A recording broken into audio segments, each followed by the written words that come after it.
Except for you. That's the amazing thing. It's a new thing for me. You don't have to look through the last one.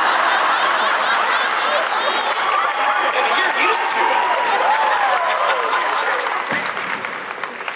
I think, you know, it is always a good, and I'm really interested to see what happens to Rip now that he's definitely lost his family, and I think it's going to change him a bit, and the dynamic of the group is kind of fairly well set, but we do have some new people coming next season, which will shake it all up again, and I'm excited to see what that does.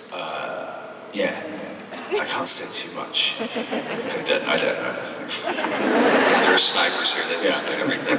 Compare the production of Legend of Tomorrow to the production of Doctor Who, because again, long shoot days, long stretches where you feel like you're about to pass out. But how could you?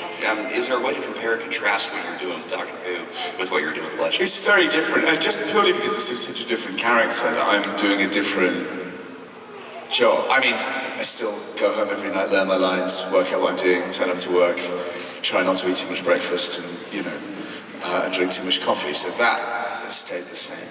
But it's longer. It's much longer without complaining about anything because I'm very lucky. It's much longer hours, and it's miles away from my home. So that's been a tricky thing to deal with. But I mean, ultimately, it's been such a positive experience, and what's made it so good actually has been the fan response to it, because there's never a surefire dead cert on anything. We know that the show's a bit weird at times, and has had some teething problems at various times, but the fans have been so great at watching. I'm really proud of where the show got to by the end of the season. I think it's just got better and better and better, and I think it's going to continue to do that, and it's really nice that we've got loyal people who come back and watch it and really care about it, who've invested in these characters. So yeah, it's been. I can't remember what the question was. Oh yeah, but I've just been filming Broadchurch in England again. And you probably can't see. Is there like a close-up camera that I can show a photo? In America or Vancouver, when you're shooting, you get craft services, which is like they try and stuff you with as much food as you could possibly fit in your body. And I was filming. Have I deleted it? I was filming it. Like you get like a table of healthy food and cakes and chocolates for any time of the day you want. And it made me laugh when I was on Broadchurch. You're not going to be able to see this, but this was the coffee table. Can you see that?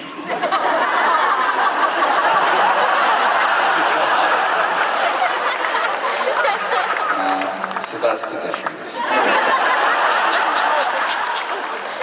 that amazing? It's beautiful. It's a beautiful thing. It's spared no expense. No. Would you like a biscuit? It's like, yes, I'd like a biscuit. Let's get started with some questions. You actually see them. Wow, that's fantastic. Hey. Hi, Arthur. You've got your own spotlight. Hi. Hi. I'm a big fan of Legends of Tomorrow, Doctor Who, and Broadchurch. And my question is about Broadchurch. How do you feel about this show creating such a global effect? Everybody guessing who's the killer and all the moral questions.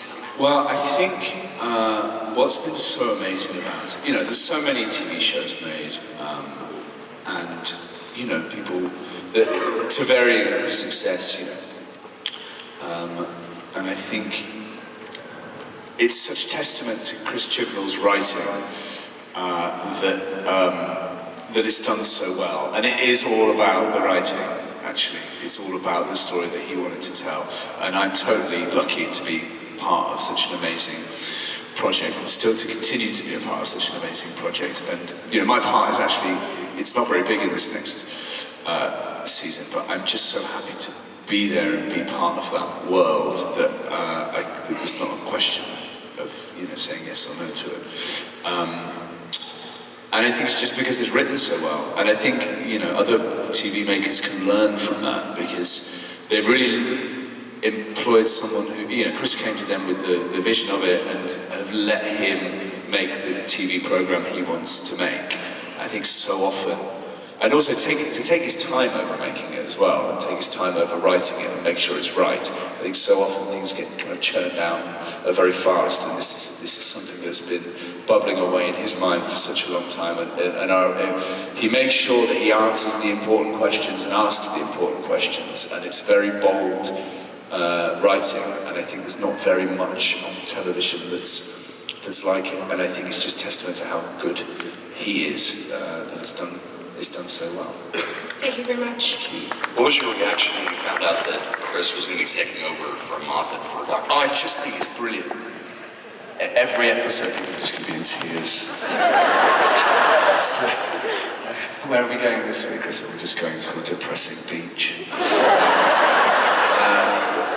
Yeah, I think, and I love Chris's episodes. And saying that, some of the fun, like the most fun episodes of Doctor Who we shot were Chris's episodes. I think he's just really good at writing TV, isn't he? So I think he's a massive Doctor Who fan. And I saw him the other day, I've never seen someone more excited about taking over a job. He's the perfect person for it. So, yeah. Hi.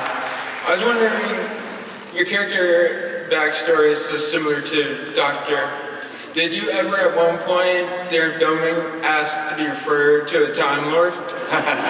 No, I didn't. But we worked with, there was an actress, an English actress called Celia Imrie, who I've been a fan of for years, and she's wonderful. She came and played my adoptive mother in Legends. And she kept having to say Time Master, but she kept saying Time Lord. She's been on Doctor Who as well, so she's a different program. So, she was like, oh yes, sorry, Time Lord. I was like, the same thing. There's also a character called Rory in it as well, which is really, I kept reading his lines. Why did I say that? It's that was entertaining. Thank you. Hi, Arthur. Hi. I understand you're really good friends with Karen Gillan and Matt Smith. How often do you get to stay in contact with them, and when was the last time you did? I've seen them at quite a few conventions recently, which has been lovely. Yeah, Kaz lives in America now, over here in this country, where you live. So I see her a bit. I saw her in Los Angeles a few months ago, and I see Matt in London quite a bit. You know, we're all quite busy, but we all talk a lot. So yeah, we stay in touch. Thank you. Thank you. Hi, I'm Lauren, and my question is a Broadchurch question. Hit me. I heard that the actors didn't know who was the killer while filming, so my question is, did you ever suspect your character, and why? I thought it was me as well. And then I heard that if you don't know what happens, shut your ears. Yeah. Then I heard for a while, I'll do this when you can take your fingers out your ears. Not yet, keep them in. I heard a rumour that the church wouldn't let us film in the church if I was the killer. I don't know how true that is. But not even Matt, who was the killer, knew that he was the killer until he read the episode. He was like, I would have played that completely differently. But it worked so well because he just didn't know. And as an actor, you're constantly trying to keep your secrets. And, it's a long time to keep your fingers in your ears, isn't it? I'm sorry. To keep your secrets. And I just think it was a brilliant way of making sure that no one gave anything away by don't telling anyone. You can take it out. Thank you. Thank you. With social media being so pervasive these days, how hard is it to keep a secret like that? Once you actually shoot it in the can, all shows that have a twist or a massive reveal, you just gotta keep everything buttoned down. Is it oppressive at some points? That's horrible. And also, I think it's so disrespectful to people who want to watch it and enjoy it as it unfolds. Like, you wouldn't want to watch a football match and know the result. There's no point. You know what I mean? I think it's and I kind of get it, but there's that kind of type of person who desperately wants to find out what happens, so they go tell everyone. And it's like, why are you doing it? Why are you doing this? So I can get really angry about this. So why are you doing it? I just think it's mad, and it's so much of it's in the I suppose media that does that. But just leave it alone and let it happen on telly. Is the whole point of it. And then you will find out what happens. It's not like it'll always be a secret. So yeah, I think it's weird. Yeah. Hi, big fan. My name's Andrea. My question for you is, if you could choose Rip's next love interest, what actress would you choose and why?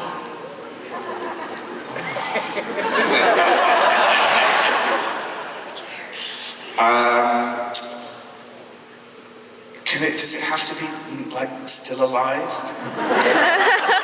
Time travel, dude. I'm a time travel. I go, yeah, great. We can go and pick up Audrey Hepburn. Great. That would be perfect for me. Thank you. Thank you. Just watch out for the fixed events in time. Yes. Hello, my name is Susan, and I just have a quick question about the Rory characters. Great. Do you have a special fondness for the Rory on Legends? Or do you like, now that you're the one in charge, and kind of like treat him maybe how you were treated as... Yeah, are they similar? They're not very similar, are they?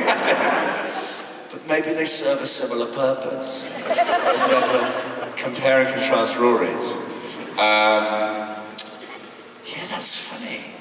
I think Dominic's hilarious. It's every word that comes out of his mouth is amusing. I don't know how he does it.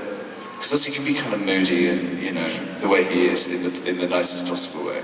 And then you go, oh God, I don't think he's very happy. And then you see him on screen and he's just brilliant. He's just getting on with his job. He's such a laugh and such a professional and a really entertaining and nice guy to be around.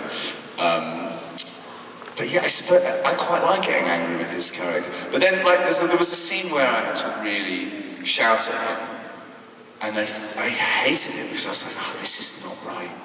It's actually, as much as he kind of has can quip and be, forces himself to be an outsider.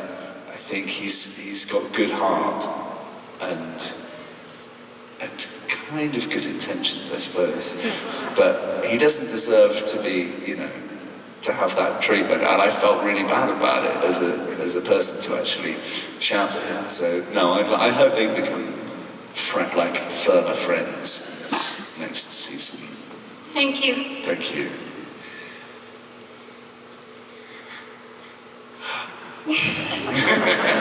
Hi. Hi. I was wondering, what were your feelings when Matt Smith kissed you in Doctor Who? You want to kiss him? Yeah. Well, I would rather it was you than me. I just found it hard not to laugh. So he's got quite a big chin and I've got quite a big nose. We don't really tessellate. It's like Oh dear. maybe we do. Oh dear. It was tricky. There was a lot of edges to negotiate. Oh God. And I didn't know who was going to do it as well, which made it even more surprising. But yeah, it was fine. It was fine. Thank you. Thank you. You're still traumatized by it. It's fine. It's not the first time he's kissed me. Hi, my name's Madeline. Hi, Madeline. And I really loved Rory in Doctor Who because, he just asked the right questions.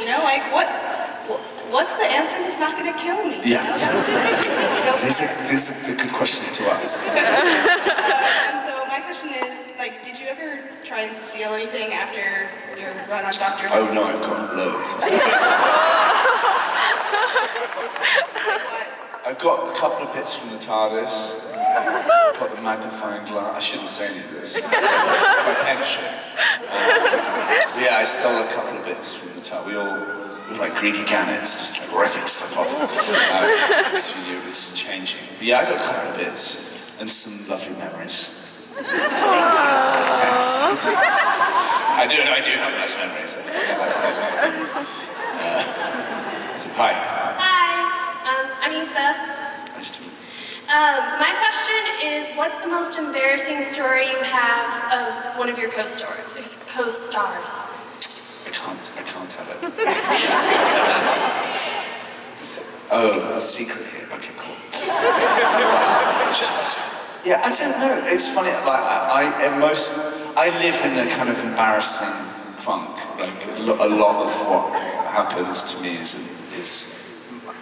I sometimes describe my life just as a series of awkward moments, interspersed with sitting on stage talking about them. But now you say embarrassing moments, I can't think of any that come to mind. There was just lots of, we just broke everything on Doctor Who. Everything. There was the props guy was constantly just in despair. And also on Legends, I've broken so much stuff. That chair, I hope we get a new chair. There's a blooper reel which I think is being released on the DVD release. And I highly recommend it. I think the blooper reel is actually better than some of the episodes. It's really funny, but there's a sequence where I just, every time I turn in the chair or do anything, like a bit of it falls off or comes out. And there's a moment where Franz who plays Firestorm, was in the jump ship and had to bang on the window. And every time he banged the window, the glass fell out. And you can just see him getting more and more frustrated with it because he's trying to, act hard. And yeah, lots of embarrassing moments. Thank you. Thank you. You're the reason why that show is so expensive to Yes. It's two of everything.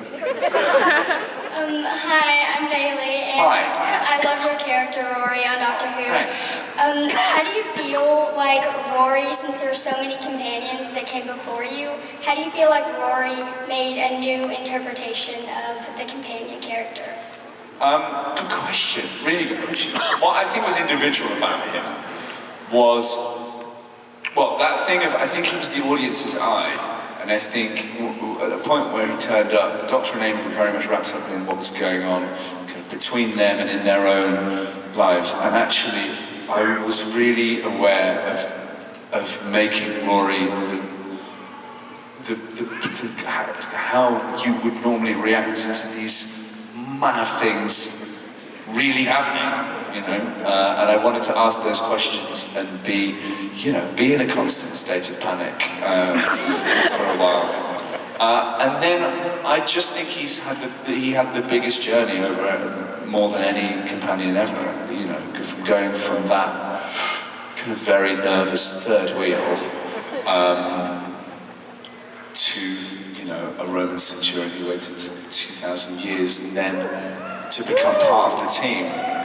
And I think he went from looking outside the snow globe to being inside the snow globe looking out. And I think that was quite an individual thing, and I don't think that's happened before.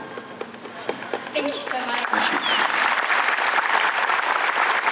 If you had the opportunity to talk to Pearl Mackie, the new companion coming on with this upcoming series, what would you tell her about your experience that maybe help her in the transition and getting the TARDIS? I don't know. Like, it's such a bubble up there, and it's like, actually, I don't know. It's the same as any job. You go in every day and you want to do the best job you can do, and that's all you can really do. But there's no advice. I think my experience of it has been so positive, and I suppose it's just remember the embarrassing moments so you can tell them on stage. But in all seriousness, remember it and soak it all up because it's an amazing privilege and I can't wait to see what she does with it. So, yeah. Absolutely. Hello, my name is Sarah. Hi. And I was curious, you've done audiobooks. Have you ever thought about doing Big Finish audio? I've done some. Really? I've done some, yeah. I'm not going to reel off my CV, but yeah, I've done a few. I did a Frankenstein, which was great. If you haven't heard that, I haven't listened to it because I can't stand the sound of my own voice, but that was a lot of fun. So we did a Frankenstein. What else did we do? Oh, loads of stuff. I love sitting in a room just reading a book out loud. It's good fun. Thank you. Thank you. Hey Arthur, Hi, nice fez. fezes are cool. They are. Yesterday when we talked, you said be an emotional person. Emotion is very good, and Yes. I'd like to ask you, what was your most emotional moment on stage for Doctor Who? Wow. I think the scenes that we filmed in The Angels Take Manhattan were pretty emotional. But also we were very aware of not wanting it to be self-indulgent and not to colour it with the fact that we were leaving. We wanted it still to be true. And I think what was so great about the writing of that episode was that it came as a surprise. You know, it wasn't drawn out and like a big goodbye. It's good. I think it's good to leave when you're on top and then just be, and then just go. But those scenes were really emotional to film. Karen refused to read the script for several weeks because she couldn't quite deal with the fact that, we knew we were leaving. It was our choice to leave at that point. But even so, it had been such a huge part of our lives that they were probably the most emotional. Thank you. Thank you.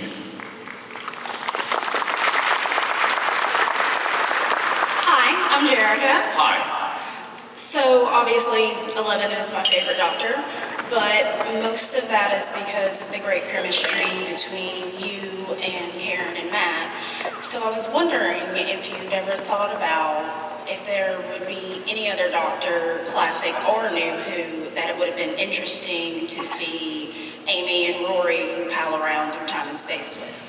I think there would have been good question. I think there would have been a really interesting dynamic with Peter Capaldi's Doctor, just because they're both Scottish. I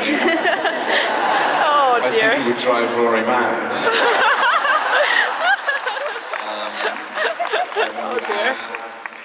An entertaining dynamic. Maybe not the best for them, but maybe for watching it. I think it would be great. Thank you. Thank you. Hearing the two of them curse on the blue world. I know. In itself. The whole episode would just be bleeped out. Hi, my name is Dorothy. This is my husband, Jerry. He's gone. Oh, hi. Just like a husband, never free one. Okay, well, we love Rory.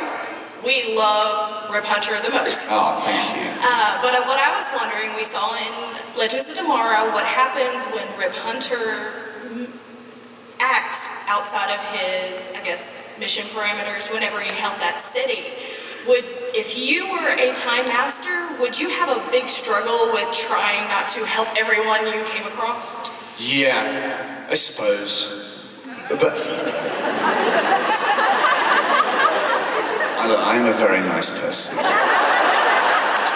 But I know my limits. I just think the whole, I've obviously thought about this a lot because I've dealt with time travel quite a bit, but and I've been a bit obsessed with it as a kid, and the idea of it, and the fact, the consequences of changing anything are just mind-boggling. If you really had that power to go and change something, would you do it? And I don't know if I would. I think I'd stay on the ship and just watch. I think I'd love to go and experience things, but I think the danger of changing anything would just stop me from doing anything. I mean, that said, I struggle watching wildlife programs, and I know it's animal instinct for that lion to kill the wildebeest, but I want to go and save the wildebeest, so I don't know if I would. It's a good question, I'll get back to you. Thank you. Hello. Hi, I like your outfit, you look very cool. Thank you. The saddest episode was when you got taken away by the Weeping Angels. How was that to you? how did you feel when you knew you weren't going to be on Doctor Who anymore? We'd had a discussion, myself and Karen had a discussion with the people who write it about a year and a half before we left, maybe a year before we left, where we set out a plan as to what, and this doesn't happen, this is quite a rare thing on TV. Often you open a script and go, oh, I'm dead. Oh. Oh, that's me out of a job, good. So we were treated very, very kindly because they didn't have to do that. They sat down with us and went, how long do you want to do? And we have this idea, and what's your idea? And luckily our thoughts matched up basically exactly. And I talk about leaving on a high, and we were very, very aware to not outstay our welcome on it. And I think the Doctor can carry on for quite a long time. I think if the companions stay too long, it doesn't work. And the whole program is about change and regeneration. And, I think it's important to keep that going. So we were very excited to leave in a way, because we knew we were going to get a really good storyline. We weren't just going to be hanging around, in the background. But also very sad because we got to know such great people over such a long time, and the writing's so good. But yeah, so it was bittersweet. Thank you. Thank you. Hello, I'm Abigail. My question is, if you could only read one book for the rest of your life, what would it be? Oh, wow. Oh, one. I don't know. Can it be? Oh, I don't know. I was obsessed with the Chronicles of Narnia when I was a kid. I haven't read them for ages, so can I have all of those? Because I think I could get lost in those stories forever. Is that all right? I think if you get one with all of them in the bind. Yeah, that's good. Okay. Thank you. You're very generous. Hi, I'm Story. Hi. I was wondering, out of all the people you worked with on Doctor who you think would be worthy enough to lift Thor's hammer? Wow. Worthy or strong enough? Worthy enough? Worthy enough. Well, as actors, as people, as real humans. Yeah. Oh, sorry, I know too much about all of that. I don't know the thought. So what makes you worthy? I guess just like, Being a nice person. yeah, being a hero, being a good person. Who's it? Me? We know me. There are such, you know what, I'm going to say that there are so many unsung heroes on each show. It would probably be a member of the crew, to be perfectly honest, because, actors, they're great. But we have our own stuff going on, and we work less hours than everyone else and complain that we work too long hours. We get treated very nicely by everyone, and actually there are some people on Doctor Who, it's their lives to be there and to make those props and to paint those sets and to be there for 14 hours a day, an hour before everyone else gets in and leave. So I think whoever is like the second or third AD on Doctor Who at the moment is probably more worthy than anyone else. Thank you. Not the best boy, not the key grip. No, not the key grip. Well, hello, my name is Karen. Hi. And I wanted to know if Rory ever hated the Doctor, and if Matt and Karen were hanging from a cliff, who would you save? Oh my God! Stop recording this now. Wow, are you serious?